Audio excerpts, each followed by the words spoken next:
Hello, I Shahnawaz welcomes you in this lecture and I am continuing the chapter 9 ray optics. So in this lecture we will discuss about spherical refracting surface and some of the important derivation related to the refraction through the spherical surface. So सबसे पहले देखते हैं हम कि refracting spherical surfaces actual में होती क्या है. बड़ा सिंपल सा कॉन्सेप्ट है कि ऐसी रिफ्रैक्टिंग सरफेसेस जो स्फेरिकल शेप की हो या किसी पर्टिकुलर स्फेयर का पार्ट हो. लाइक दिस आप देख सकते हैं, यहाँ पर आपको इस पिक्चर में नज़र आ रहा है कि ये और ये जो सरफेसेस हैं, अगर हम इस सिर्फ एक्स वाई की बात करें, एक्स वाई पोर्शन की बात करें, सो बेसिकली ये डिफाइन कर रहा है किसी पर्टिकुलर स्फेयर को. अगर मैं इसे कंप्लीट करूँ तो ऑब्वियसली ये किसी न किसी स्फेयर को डिफाइन करेगा. ठीक है, अगर हम इसे कंप्लीट करें सो ऑब्वियसली ये डिफाइन करेगा किसी न किसी स्फेयर को. सो हम कह सकते हैं कि यहाँ पर ये जो स्फेरिकल सरफेसेस हैं एक्स वाई ये किसी स्फेयर का पार्ट है. दैट्स वाई हम इसे स्फेरिकल सरफेसेस कह रहे हैं. So the portion of the refracting medium, ठीक है, रिफ्रैक्टिंग मीडियम, ऑब्वियसली ये जो सरफेस है ये क्या कहलाएगी, रिफ्रैक्टिंग मीडियम. ठीक. So the portion of the refracting medium whose curved surface forms the part of sphere, है ना. ये जो कर्व्ड सरफेस है, अगर ये किसी स्फेयर को डिफाइन कर रही है या फिर स्फेयर के किसी पार्ट को डिफाइन कर रही है, ऑब्वियसली स्फेयर का कोई भी पार्ट होगा वो स्फेरिकल शेप कर्व्ड शेप का ही होगा. सो ऐसी सरफेसेस जो बेसिकली किसी स्फेयर का पार्ट हो या फिर किसी की स्फेयर को डिफाइन कर रही हो, ऑब्वियसली वो क्या कहलाएगी, स्फेरिकल सरफेसेस. और ऑब्वियसली उस स्फेरिकल सरफेसेस से अगर रिफ्रैक्शन हो रहा होगा लाइट का अगर रिफ्रैक्शन हो रहा होगा, रिफ्रैक्शन हमने पढ़ा है प्रीवियस लेक्चर में, refraction is a phenomena when the light enters from the one medium to another medium, it's deviated from its actual path. ठीक है, सो अगर रिफ्रैक्शन परफॉर्म हो रहा है किसी पर्टिकुलर इस स्फेरिकल सरफेस से, सो उसे हम कहेंगे स्फेरिकल रिफ्रैक्टिंग सरफेसेस. अब स्फेरिकल रिफ्रैक्टिंग सरफेसेस हमने देखा पिक्चर में हमें दो तरह की नज़र आ रही है, एक तो इस तरह की और दूसरी इस तरह की. सो ऑब्वियसली ये जो इस तरह का शेप होता है इसे हम बोलते हैं convex. It is basically the convex shape. और इस तरह के शेप को कहा जाता है concave shape. Concave shape. So convex spherical surfaces और कॉनकेव स्फेरिकल सरफेसेस, देखिए क्या होती है. अगर मैं बात कर रहा हूँ कि यहाँ पर एक स्फेरिकल सरफेसेस है और ये स्फेयर किसका है, किसी पर्टिकुलर मटेरियल का बना हुआ है, लाइक ग्लास का बना हुआ है अगर ये स्फेयर. ठीक है, ये जो स्फेरिकल सरफेस आपको नज़र आ रही है, इसका ये जो पूरा स्ट्रक्चर है ये सपोज़ किसी दूसरे मीडियम का बना हुआ है और इसके बाहर जो है सपोज़ एयर है. ठीक है, लाइक हम कह सकते हैं कि यहाँ पर सपोज़ ये बना हुआ है ग्लास का और बाहर है एयर. मीडियम क्या है, एयर. तो obviously glass will be denser with respect to the air. ठीक है, in comparison to the air glass will be denser medium. So हम यहाँ पर कह सकते हैं convex, the spherical refracting surface convex towards the rarer medium is called the convex spherical surfaces. ठीक है, कॉन्वेक्स स्फेरिकल सरफेसेस वो स्फेरिकल सरफेसेस होती हैं जिसका जो कॉन्वेक्स शेप होता है, आप देख सकते हैं इस तरह का उभरा हुआ शेप क्या कहलाता है, कॉन्वेक्स शेप. तो अगर कॉन्वेक्स शेप रेयरर मीडियम की तरफ हो, कॉन्वेक्स शेप अगर रेयरर मीडियम की तरफ हो, सो उसे हम कहेंगे कॉन्वेक्स रिफ्रैक्टिंग सरफेस. और जस्ट इसका अपोजिट, अगर कॉन्वेक्स शेप, आप देख सकते हैं ये जो कॉन्वेक्स शेप जो ये वाला इस तरह का, अब मैं इसको उल्टी तरफ से देख रहा हूँ. ठीक है, ये एक्स वाई आपको वैसे ये है कॉनकेव है ये, बट इसका जो उभरा हुआ हिस्सा है वो अंदर की तरफ है. आप देख सकते हैं इसका उभरा हुआ हिस्सा अंदर की तरफ है. सो इस उभरे हुए हिस्से को ही हम कॉन्वेक्स बोलते हैं एक्चुअल में. तो अगर हम इस तरह से कहें कि कॉन्वेक्स शेप अगर डेंसर मीडियम की तरफ हो, कॉन्वेक्स शेप अगर डेंसर मीडियम की तरफ हो तो वो कहलाएगा कॉनकेव रिफ्रैक्टिंग सरफेसेस. ठीक है, सो इसे इसके अपोजिट हम इस तरह से भी कह सकते हैं कि अगर कॉनकेव शेप रेयरर मीडियम की तरफ हो, कॉनकेव शेप रेयरर मीडियम की तरफ हो, सो उसे हम कहेंगे concave spherical refracting surfaces. So the spherical refracting surface is concave towards the rarer medium is called the concave spherical refracting surface. अब हमने हमेशा मिरर को पढ़ा है, रिफ्लेक्शन के दौरान मिरर को पढ़ा है और हमने देखा कि किसी भी पर्टिकुलर मिरर से अगर हम ये पता करना चाहते हैं कि इससे बनने वाली इमेज किस तरह की होगी, तो उसके लिए हम कुछ पैरामीटर्स कंसिडर करते थे. ऑब्वियसली उसी तरह के पैरामीटर्स यहाँ पर भी होंगे. तो सबसे पहले फर्स्ट पैरामीटर की हम बात करते हैं, दैट इज़ पोल. ठीक है, सो पोल क्या है, the centre of the spherical reflecting surface is called pole. ये स्फेरिकल रिफ्रैक्टिंग सरफेस है X Y, this is also spherical refracting surface X Y. इनका जो सेंटर पॉइंट होगा पी, इनका जो सेंटर पॉइंट पी आपको नज़र आ रहा है, दिस इज कॉल्ड द पोल। और हमें पता है पोल क्या होता है, हमेशा एक रेफरेंस पॉइंट होता है, जितना भी मेजरमेंट होता है हमेशा पोल से ही होता है, ठीक है। सो पोल एक बहुत इंपॉर्टेंट पॉइंट होता है किसी भी स्फेरिकल रिफ्रैक्टिंग सरफेस पर। सेकेंड जो पैरामीटर होता है that is centre of curvature, centre of curvature. So centre of sphere of which the curved surface forms a part is called its center of curvature। ठीक है, अगर हम इस तरह से कह रहे हैं कि यहाँ पर ये जो स्फेरिकल सरफेस है वो स्फेरिकल सरफेस एक स्फेयर का पार्ट है, सो ऑब्वियसली उस स्फेयर का एक सेंटर भी होगा, और उस स्फेयर का एक सेंटर जो होगा ऑब्वियसली वो सेंटर क्या कहलाएगा, centre of curvature. So basically centre of curvature is a point which is basically define the centre of this curvature, this spherical shape, ठीक है। So we can say that the center of sphere of which the curved surface forms a part, it's called its center of curvature, or it is always denoted by the C।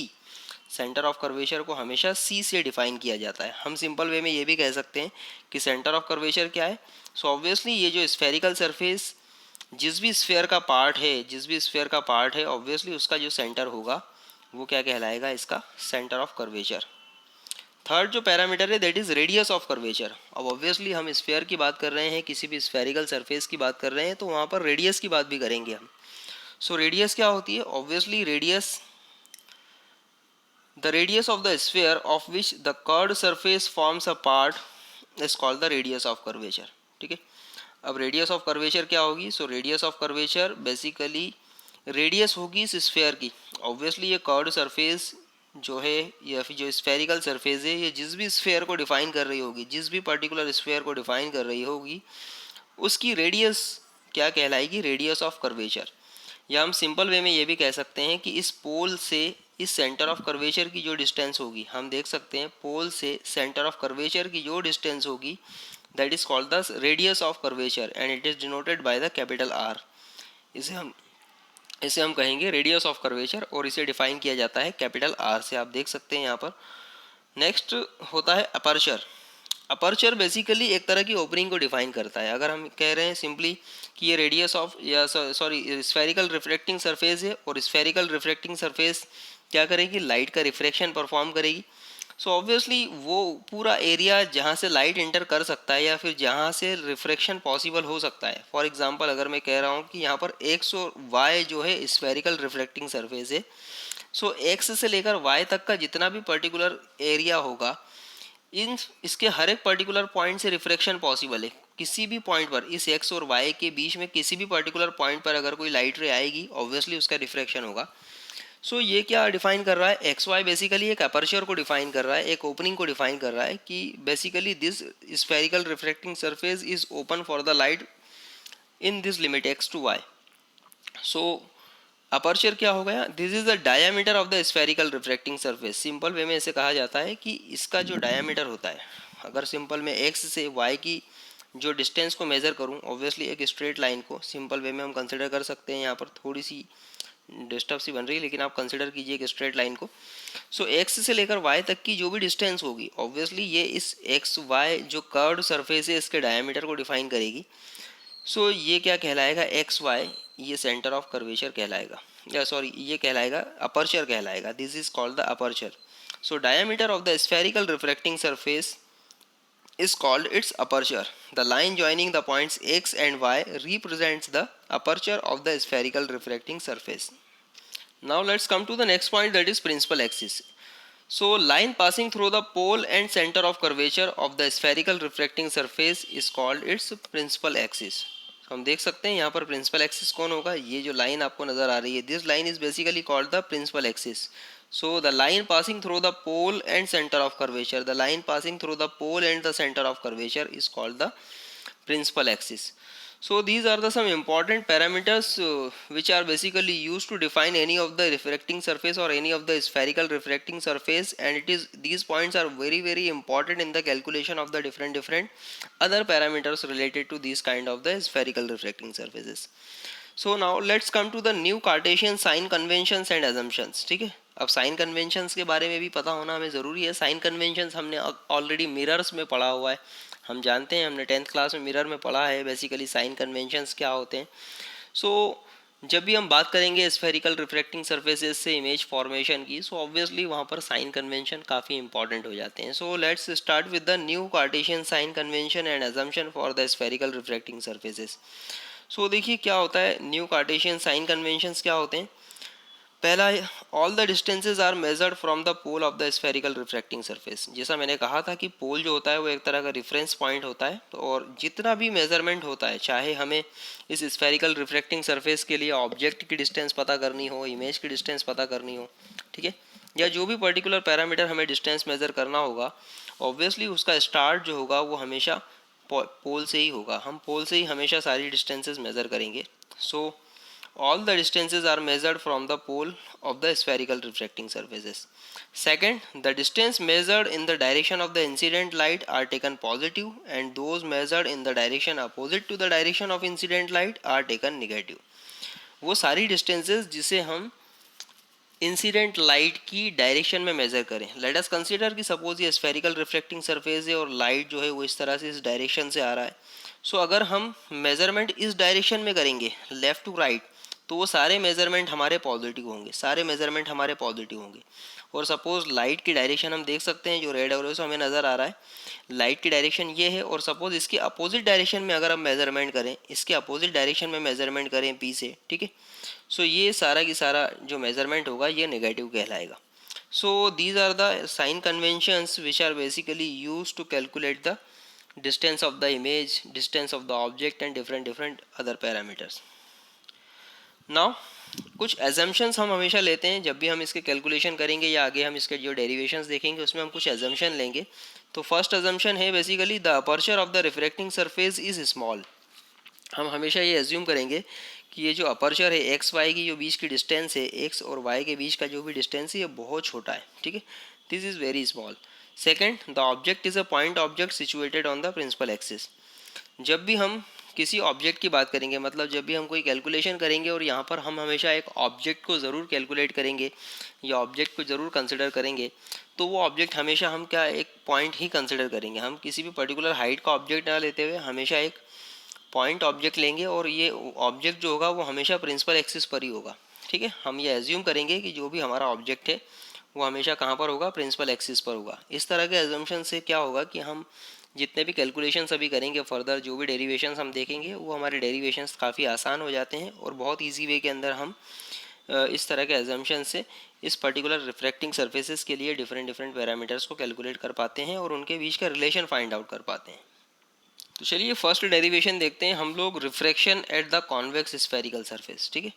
ये convex spherical surface है, आप देख सकते हैं यहाँ पर convex spherical surface क्यों कहा इसे, क्योंकि ऑब्वियसली अगर ये स्फेरिकल मीडियम है या स्फेरिकल सरफेस है तो ऑब्वियसली ये जो इंटरनल स्ट्रक्चर होगा ये किसी ना किसी डेंसर मीडियम का होगा, लाइक ग्लास का एक डेंसर मीडियम है। तो ऑब्वियसली रेयर मीडियम कौन हुआ यहाँ पर, एयर हुआ, जहाँ से लाइट रे आएगी।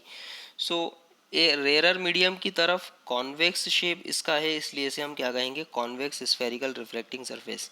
सो अभी हम पहला डेरिवेशन देख रहे हैं जिसमें हम कॉन्वेक्स स्फेरिकल सरफेस से रिफ्रैक्शन देखेंगे यहाँ पर। सो इसके लिए हम बेसिकली दो तरह के कंसिडरेशन लेंगे। पहला हम कंसिडरेशन ये लेंगे, सपोज कि जो रिफ्रैक्शन परफॉर्म हो रहा है उस रिफ्रैक्शन की वजह से जो इमेज क्रिएट हो रही है वो रियल इमेज क्रिएट हो रही है, ठीक है। और दूसरा हम जो डेरिवेशन देखेंगे उसके लिए हम ये देखेंगे कि जो इमेज क्रिएट हो रही है रिफ्रैक्शन के बाद वो वर्चुअल इमेज क्रिएट हो रही है। इन दोनों ही केसेस के लिए हम एक रिलेशन फाइंड आउट करेंगे और इसके बाद फिर थर्ड डेरिवेशन हम देखेंगे जिसमें हम कॉन्वेक्स की जगह कॉनकेव सरफेस की बात करेंगे और उसके लिए कैलकुलेशन करेंगे। सो यहाँ पर सबसे पहले हम कंसिडर कर रहे हैं when the object lies in the rarer medium and image form is real, ठीक है। सबसे पहले हमने कंसिडरेशन लिया है कि सपोज हमारा ऑब्जेक्ट कहाँ पर है, रेयरर मीडियम में है। ऑब्वियसली जैसा मैंने कहा कि ये एयर है, ठीक है। इस एयर का सपोज रिफ्रैक्टिव इंडेक्स μ1 है और ये जो डेंसर मीडियम है वो ग्लास है और इसका रिफ्रैक्टिव इंडेक्स कितना है, सपोज μ2 है। सो ऑब्जेक्ट अभी सपोज है कहाँ पर, एयर में, रेयरर मीडियम में, ठीक है। और इस ऑब्जेक्ट की जो इमेज क्रिएट हो रही है वो एक रियल इमेज क्रिएट हो रही है। ऑब्वियसली रियल इमेज जो क्रिएट हो रही है that is defined by this particular point I. So पहला कंसिडरेशन हम ये ले रहे हैं, इसके लिए हमने कंसिडर किया, let us consider let the O be the point object in the rarer medium and situated on the principal axis a ray of the light OP incident normally on the refracting surface along the principal axis passes undeviated into the denser medium. ठीक है, सो यहाँ पर suppose हमने consider किया कि कोई point ओ है, ठीक है, इस पॉइंट ओ पर ऑब्जेक्ट हमारा सिचुएटेड है और इस पॉइंट ओ से ऑब्जेक्ट से सपोज कोई लाइट रे आ रही है, वो लाइट रे सपोज पहली लाइट रे ओपी सीधे पोल से पास होकर निकल गई, और ऑब्वियसली जो भी लाइट रे, हमारा रूल कहता है, ठीक है, कि जब भी कोई लाइट रे पोल से होती हुई जाती है उसमें किसी तरह का कोई डेविएशन नहीं होगा, सो ऑब्वियसली ये लाइट सीधे सीधे अनडेविएटेड सीधी सीधी प्रिंसिपल एक्सिस से पास हो जाएगी, ठीक है। सपोज सेकंड जो रे है वो सेकंड रे पॉइंट ओ से निकलकर कहाँ पर इंसिडेंट हो रही है, इस रिफ्लेक्टिंग सरफेस के पॉइंट ए पर, और ऑब्वियसली जब यहाँ पर इंसिडेंट होगी तो इस पॉइंट पर हम एक नॉर्मल ड्रॉ करें अगर, ठीक है, तो नॉर्मल हमेशा कहाँ से होगा, सेंटर ऑफ कर्वेचर से हम एक डॉटेड लाइन बनाएंगे यहाँ पर, ये नॉर्मल को डिफाइन करेगा। सो हमें पता है जब भी कोई लाइट रे रेयरर मीडियम से डेंसर मीडियम में ट्रैवल करती है तो वो नॉर्मल की तरफ चली जाती है, नॉर्मल की तरफ झुक जाती है। सो यहाँ पर भी हम देख सकते हैं कि लाइट रे को जाना तो ऐसा था स्ट्रेट, लेकिन वो लाइट रे डेविएट हो गई टुवार्ड्स द नॉर्मल, और इस तरह से लाइट रे रिफ्रैक्ट होकर यहाँ पर पहुँची। सो इस पर्टिकुलर पॉइंट आई पर जब हम देखेंगे, सो ऑब्वियसली एक लाइट रे जो पहले वाली थी ओपी, वो भी इस तरह से अनडेविएटेड यहाँ पर आ रही है, और एक ये दूसरी लाइट रे ए आई सपोज रिफ्रैक्ट होकर कहाँ पर पहुँची, इस पॉइंट आई पर पहुँची, और इस पॉइंट आई पर ये दोनों लाइट रे आपस में आकर मिल गई। सो ऑब्वियसली जब भी लाइट रे आपस में मिलेगी तो वहाँ पर क्या होगा, रियल इमेज फॉर्म होगी, तो ऑब्वियसली रियल इमेज यहाँ पर फॉर्म हो गई। अब यहाँ पर कुछ कंसिडरेशन है, सपोज यहाँ पर हम देख सकते हैं कि एंगल ऑफ इंसिडेंट कौन सा होगा, तो नॉर्मल और ऑब्वियसली नॉर्मल और इंसिडेंट रे के बीच का एंगल जो होगा वो इंसिडेंट एंगल आई, और रिफ्रैक्टेड रे और नॉर्मल के बीच का जो एंगल होगा that is angle of refraction, that is defined by the R. और इसके अलावा यहाँ पर हम डिफाइन कर सकते हैं इस ट्रायंगल ए ओ सी में ये वाला एंगल ग्यामा और ये वाला एंगल अल्फ़ा, ठीक है। और ऑब्वियसली ये सेंटर ऑफ कर्वेचर है, तो पोल से इसके बीच का डिस्टेंस होगा वो basically R, radius of curvature. यहाँ पर ऑब्जेक्ट है, ऑब्जेक्ट की पोल से जो डिस्टेंस होगी that is defined by the small U, और आई दैट इज़ इमेज, और इमेज की इस पोल से जो डिस्टेंस होगी वो image distance that is defined by the small V. और ऑब्वियसली यहाँ पर हमने कंसिडर किया हुआ है पहले ही कि जो एयर होगी उसका रिफ्रैक्टिव इंडेक्स सपोज μ1 है, और ग्लास जो है या डेंसर मीडियम जो भी है उसका रिफ्रैक्टिव इंडेक्स यहाँ पर क्या है, μ2। सो let r be the angle of refraction and the I is the angle of incident. So the two rays meet at the point I on the principal axis, and therefore I is a real image of the point object O, ठीक है। So finally angle AOP alpha हमने देख लिया, angle AOP यहाँ पर क्या है, suppose हमने कंसिडर किया this is alpha, then angle AIP is beta, angle AIP हम देख सकते हैं यहाँ पर बहुत अच्छे से, एंगल AIP क्या डिफाइन हो रहा है, बीटा से। Then angle ACP is equals to gamma, angle ACP is equals to gamma. So from the point A drop A in perpendicular to the principal axis of the spherical refracting surface, ठीक है, हमने इस point A से यहाँ पर एक perpendicular draw कर दिया प्रिंसिपल एक्सिस पर, और इस परपेंडिकुलर को हमने नाम दिया AN, ठीक है। सो ऑब्वियसली इस परपेंडिकुलर को ड्रॉ करने के बाद अब हमें यहाँ पर दो राइट एंगल ट्रायंगल नज़र आ रहे हैं, पहला राइट एंगल ट्रायंगल ONA, दूसरा राइट एंगल ट्रायंगल CNA, ठीक है। सो फ्रॉम द ट्रायंगल AOC, अगर इस ट्रायंगल AOC को हम देखें, इस ट्रायंगल AOC को अगर हम देखें तो ट्रायंगल का एक थ्योरम होता है जो हमें कहता है कि इस ट्रायंगल में, इस तरह के ट्रायंगल में, ठीक है, इस तरह के ट्रायंगल में इंटीरियर एंगल जो होंगे आपके, दो इंटीरियर एंगल्स जो होंगे, ठीक है, उसका जो एडिशन होगा वो एक्सटीरियर एंगल के बराबर होगा। सो ऑब्वियसली यहाँ पर क्या होगा, एक्सटीरियर एंगल कौन है, आई, और इंटीरियर एंगल कौन है, AOC में, ठीक है, AOC में इंटीरियर एंगल है ग्यामा और अल्फ़ा, और एक्सटीरियर एंगल है I. So I is equals to हो जाएगा alpha plus gamma. So finally हमने लिखा I is equal to alpha plus gamma. Obviously since the aperture of the spherical reflecting surface is small, the point A will be close to the point P, ठीक है। Obviously aperture suppose बहुत छोटा है, जैसा हमने शुरू में ही कहा था कि जो हम अजम्पशन लेंगे उसमें हम ये लेंगे कि जो अपर्चर होगा this is the distance from this to this, इस पॉइंट से इस पॉइंट की जो डिस्टेंस होगी वो बहुत छोटी है। सो ऑब्वियसली उस केस में हम ये कह सकते हैं कि यहाँ पर अगर अपर्चर बहुत छोटा है तो ए एन भी बहुत छोटा होगा, ए एन बहुत छोटा होगा तो ये ग्यामा और अल्फ़ा भी बहुत छोटे छोटे होंगे, ठीक है। सपोज ए एन अगर बहुत छोटा है तो अल्फ़ा और ग्यामा भी बहुत छोटे होंगे। सो ऑब्वियसली अगर एंगल बहुत छोटे हैं सो ऑब्वियसली हम लिख सकते हैं इस अल्फ़ा को टेन अल्फ़ा लिख सकते हैं, इस ग्यामा को टेन ग्यामा लिख सकते हैं। वाई? बिकॉज अगर एंगल बहुत छोटा होता है तो हम टेन थीटा को थीटा लिख सकते हैं। इसी तरह से यहाँ पर हम इस थीटा के साथ में या एंगल के साथ में ट्रिग्नोमेट्रिक टर्म टेन लगा देते हैं। तो इसीलिए हमने यहाँ पर अल्फ़ा को टेन अल्फ़ा लिख दिया, ग्यामा को टेन ग्यामा लिख दिया, आई एज इट इज़ यहाँ पर आ गया। अब टेन अल्फ़ा अगर हम कैलकुलेट करना चाहें तो देखिए हमें पता है टेन क्या होता है, टेन होता है परपेंडिकुलर अपॉन बेस। सो टेन अल्फ़ा क्या हो जाएगा, यहाँ पर इस पर्टिकुलर ट्राइंगल की हम बात करें ए एन ओ, इस राइट एंगल ट्राइंगल में परपेंडिकुलर है ए एन और बेस है ओ एन। सो ऑब्वियसली यहाँ पर टेन अल्फ़ा हो जाएगा ए एन अपॉन ओ एन, हमने लिख दिया यहाँ पर A N upon O N या एन ओ, ठीक है। इसी तरह से टेन बीटा की अगर बात करें तो टेन बीटा टेन ग्यामा जो होगा हमारा, ठीक है, ए एन सी, इस ट्रायंगल ए एन सी की बात करें तो यहाँ पर टेन ग्यामा जो होगा वो भी क्या होगा, perpendicular A N divided by base N C. So यहाँ पर भी हो गया N upon N C. So यहाँ पर टेन अल्फ़ा की जगह हमने पुटअप कर दिया एन अपॉन एन ओ और टेन ग्यामा की जगह ए एन अपॉन एन सी, ठीक है, और आई एज इट इज़, ठीक। अब यहाँ पर क्योंकि रिफ्रैक्टिंग सरफेस का अपर्चर बहुत छोटा है सो ऑब्वियसली यहाँ पर ये पॉइंट एन और पी भी बहुत ज़्यादा क्लोज होंगे एक दूसरे के। सो फाइनली हम कह सकते हैं कि यहाँ पर O N is equal to O P, P और एन एक दूसरे के बहुत ज़्यादा करीब हैं। तो हम कह सकते हैं कि भाई जो ओ एन डिस्टेंस है वो लगभग बराबर है ओ पी के और एन सी डिस्टेंस जो है वो लगभग बराबर है पी सी के।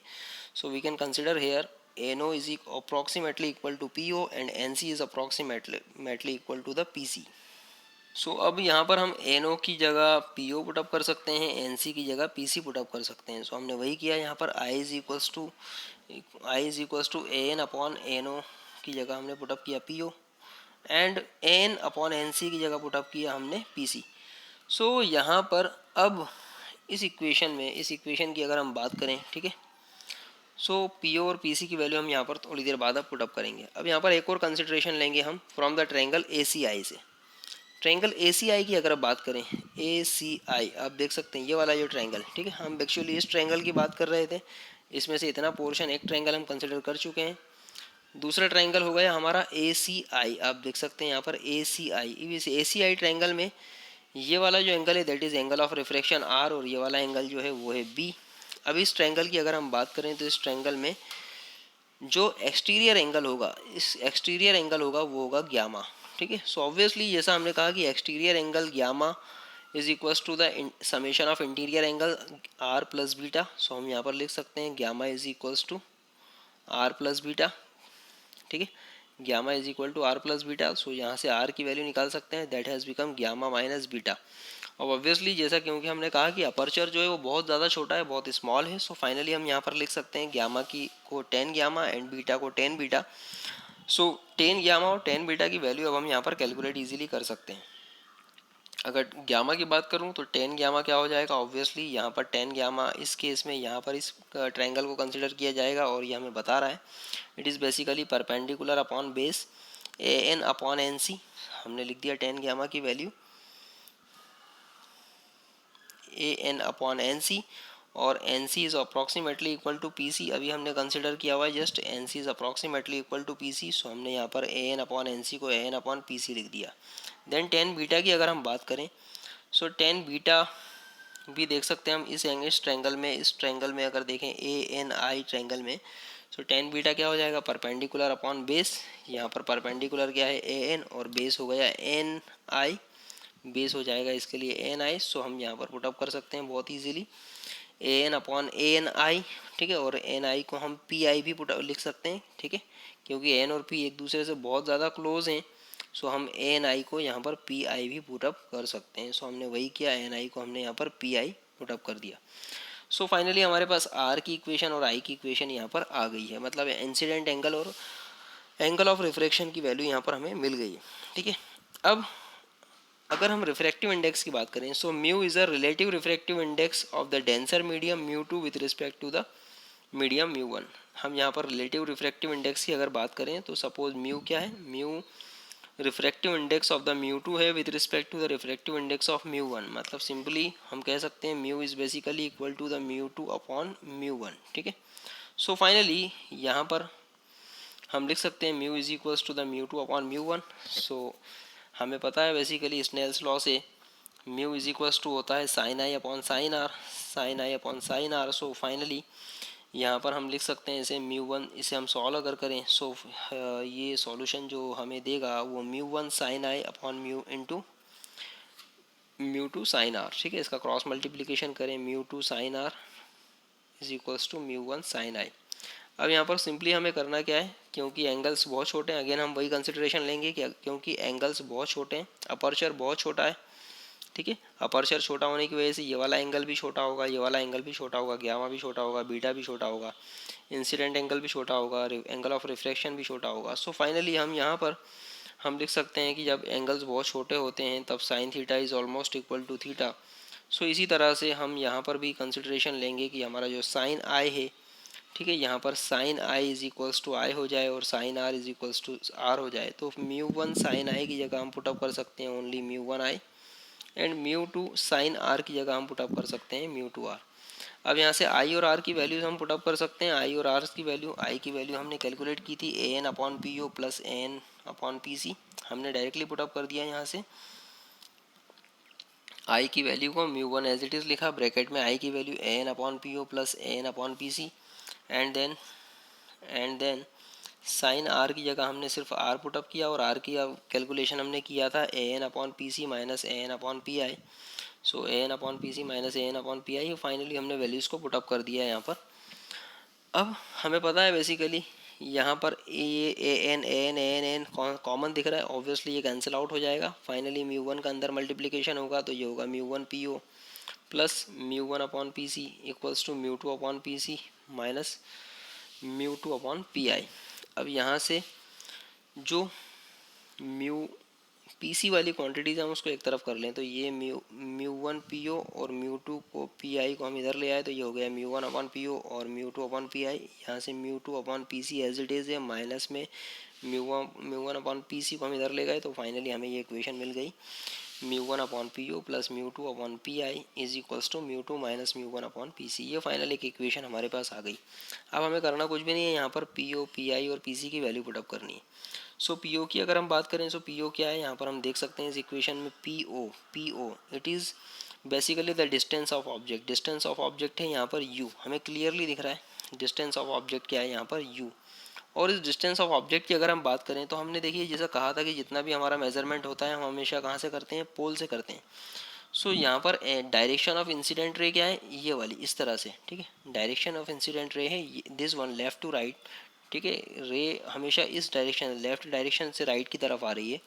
और यहाँ से हम जो कैलकुलेशन कर रहे हैं पी से ओ की तरफ, वो कैसा कर रहे हैं, इसके इंसिडेंट रे के अपोजिट डायरेक्शन में। सो ऑब्वियसली यहाँ पर ये जो इंसिडेंट जो ऑब्जेक्ट डिस्टेंस होगी वो कैसी हो जाएगी, negative as per the sign convention. So finally हम यहाँ पर पुटअप करेंगे पी ओ की वैल्यू होगी माइनस यू, ठीक है। इसी तरह से अगर हम पी आई की बात करें, so P I is what basically the distance of the image from the pole.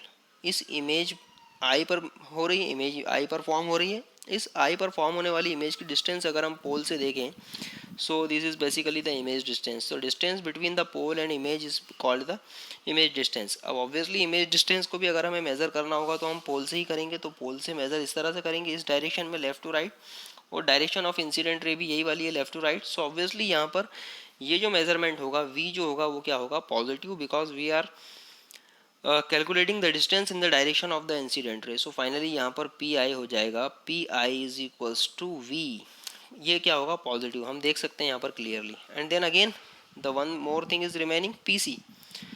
Now what's a P C? P C is basically the distance between the P pole and the centre of curvature, and the distance between the pole and centre of curvature is called the radius. So finally we are watching here what is radius. Radius is basically defining by the r, or how we will calculate the radius, start from the p and will move towards the center of curvature c. So इस direction में left to right direction में, और this is also the direction of the incident रे, ठीक है, direction of incident ray. So obviously this centre of curvature radius of curvature will also become positive. So PC will be equal to the plus R. ठीक है, so these are basically the values of the PO, PI and PC as per the sign convention. So let's put the values of the PO, PI and PC. So PO की जगह हमने minus you put up किया, PI की जगह plus V and PC की जगह plus R. Now let's solve this again. So finally यहाँ पर जब हम इसे सॉल्व करेंगे तो हमें ये इक्वेशन मिलेगी minus mu one upon U plus mu two upon we equals to mu two minus mu one upon R. So the equation connects the u, v and r to the absolute refractive indices of the material of the refracting surface and that of the rarer medium. ठीक है, so absolute refractive indices जो होते हैं basically mu one and mu to, ये absolute refractive index होंगे. और अगर हम रिलेटिव रिफ्रैक्टिव इंडेक्स की बात करें तो वो हमेशा क्या होता है, mu two upon mu one. So हम इसे रिलेटिव रिफ्रैक्टिव इंडेक्स की टर्म्स में भी कैलकुलेट कर सकते हैं. तो यहाँ पर हमें करना कुछ भी नहीं है, हम जस्ट ये पूरी इक्वेशन को म्यू वन से डिवाइड कर दीजिए. इस पूरी इक्वेशन को हमने क्या किया, let's divide both the side by the mu one. Mu one से अगर हम डिवाइड करें तो देखिए यहाँ पर म्यू वन से अगर मैं डिवाइड करूँ इसके न्यूमरेटर को तो ये क्या हो जाएगा, म्यू वन से म्यू वन कैंसिल, क्या बचेगा, वी ओनली वन. सो ये हो जाएगा minus one by U, minus one by U as it is आया. देन यू म्यू टू को अगर हम म्यू वन से डिवाइड करेंगे तो ये हो जाएगा mu two upon mu one upon v. So ये हो गया mu two upon mu one upon v. Then come to the right hand side, mu two को म्यू वन से डिवाइड करेंगे तो ये हो जाएगा mu two upon mu one. ठीक है, देन माइनस म्यू वन को म्यू वन से डिवाइड किया तो बचा वन. सो फाइनली यहाँ पर बचा वन. सो ये इक्वेशन हमारे पास आ गई. अब इस इक्वेशन में mu two upon mu one की वैल्यू क्या है, mu. So relative refractive index के टर्म्स में हम लिख सकते हैं यहाँ पर mu two upon mu one की जगह म्यू पुटअप कर दें. सो ये हो जाएगा minus one by u, this is mu upon we equals to mu minus one upon r. So यहाँ पर ये इक्वेशन हमें मिल गई स्फेरिकल रिफ्लेक्टिंग सरफेस के लिए जब हमारा ऑब्जेक्ट रेयर मीडियम में रखा हुआ था और उससे बनने वाली इमेज कैसी थी, रियल. ठीक है, सो हमने एक रिलेशन फाइंड आउट कर लिया object distance, image distance, refractive index के बीच में. ठीक है, एक पर्टिकुलर स्पेसिफिक सिचुएशन में when the object placed in the rare medium and the image form is real. So I hope आपको ये डेरिवेशन समझ में आया होगा. बड़ा सिंपल सा डेरिवेशन था और बट काफ़ी इंपॉर्टेंट डेरिवेशन है. तो इस लेक्चर को एटलीस्ट 2 से 3 बार ज़रूर देखिएगा आप. सो ताकि आपके जो डेरिवेशंस करने का जो प्रोसेस है वो आपको बहुत ईजी वे में और ज़्यादा समझ में आएगा और आप इजीली इसे कर पाएंगे. सो नेक्स्ट लेक्चर में हम कंटिन्यू करेंगे इसके आगे का पार्ट, जिसमें हम देखेंगे कि जो ऑब्जेक्ट है वो रेयर मीडियम में ही रखा हुआ है लेकिन उससे बनने वाली जो इमेज है वो वर्चुअल इमेज होगी. एंड देन इसके बाद एक डेरिवेशन और देखेंगे, उस केस में ऑब्जेक्ट जो होगा वो डेंसर मीडियम में रखा होगा. Then we will see the one more derivation again which will basically for the spherical refracting surface that is concave shape. ठीक है, so thank you, thanks for watching.